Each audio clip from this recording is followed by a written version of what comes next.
Hello everyone, welcome to Mr. GTech Tamil.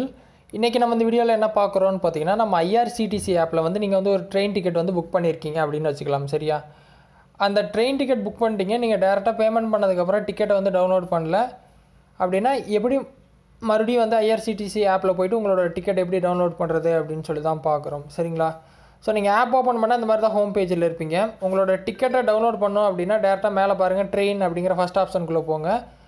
புது page வந்துரும். இந்த பேஜ்ல பார்த்தீங்கன்னா ட்ரெயின் சம்பந்தமான எல்லா ஆப்ஷனும் கொடுத்திருப்பாங்க. புக் டிக்கெட் இருக்கும். செகண்ட் ஆப்ஷன் பார்த்தீங்கன்னா மை புக்கிங்ஸ் இருக்கும். ஸோ நீங்கள் டிக்கெட் புக் பண்ணியிருந்தீங்க அப்படின்னா இந்த அப்கமிங்கில் இந்த இடத்துல உங்களுக்கு டிக்கெட் வந்து ஷோவ் ஆகும். எந்த மாதிரி ஷோவ் ஆகும்னு பார்த்தீங்கன்னா அந்த கம்ப்ளீட்டடில் இந்த லிஸ்ட் வருது இல்லையா, இந்த மாதிரி தான் அந்த ட்ரெயினோட நேமு, எங்கேருந்து எங்கே போகுது, என்ன டேட்டு எல்லாமே கொடுத்துருப்பாங்க. அது ஆக்சுவலாக பார்த்தீங்கன்னா அப்கமிங்கில் வரும். நீங்கள் டிக்கெட் புக் பண்ணியிருந்தா, நான் எதையும் புக் பண்ணாதனால எனக்கு எம்டியாக இருக்குது, பட் உங்களுக்கு இருக்கும் நீங்கள் டிக்கெட் புக் பண்ணியிருந்தா. ஸோ இந்த மாதிரி தான் லிஸ்ட் இருக்கும். அப்போ நீங்கள் ஒரு டிக்கெட் புக் பண்ணியிருக்கீங்க, ஒரு ட்ரெயினில் ஒரு ட்ராவலுக்காக போட்டிருக்கீங்க அப்படின்னா அந்த ஒரு நேம் மட்டும்தான் அந்த லிஸ்ட்டில் வரும். எனக்கு பார்த்தீங்கன்னா 4-5 வருது, ஆனால் உங்களுக்கு அப்கமிங்கில் 1 மட்டும் இருக்கும் சரியா.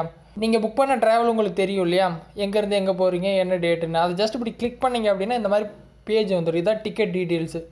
ஸோ எங்கேருந்து எங்கே போகுது, என்ன டைமில் போகுது, எவ்வளோ ட்ராவல் டைமு, உங்களோட சீட் நம்பர் என்ன, உங்கள் பேர் என்ன, எல்லாமே இந்த பேஜில் வந்திருக்கும்.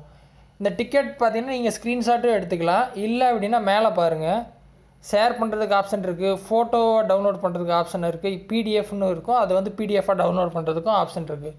ஸோ நீங்கள் எந்த மெத்தடில் வேணால் பண்ணிக்கலாம். பிடிஎஃப் கொடுத்தீங்க அப்படின்னா பிடிஎஃப் ஃபைல் வந்து உங்களுக்கு டவுன்லோட் ஆயிரும். செகண்ட் பார்த்தீங்கன்னா ஃபோட்டோ மாதிரி ஆப்ஷன் இருக்கும் இல்லையா, அதை கொடுத்தாலும் உங்களுக்கு ஃபோட்டோவாக டவுன்லோட் ஆயிரும் ஃபுல் டிக்கெட்டும் சரியா. மூணாவது ஆப்ஷன் ஷேர் இருக்குது. நீங்கள் யாருக்காவது ஷேர் பண்ணணுன்னாலும் டிக்கெட்டை ஷேர் பண்ணிக்கலாம் ஓகேவா.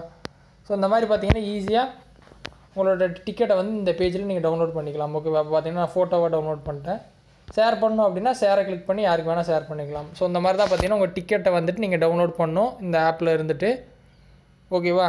ஸோ இதில் ஏதாவது டவுட் இருந்தது அப்படின்னா வீடியோ கமெண்ட்ஸில் வந்து சொல்லுங்கள். வேறு எதாவது டாபிக்ஸில் வீடியோ வேணும் அப்படின்னாலும் கமெண்ட்ஸில் சொல்லுங்கள், நான் போஸ்ட் பண்ணுறேன்.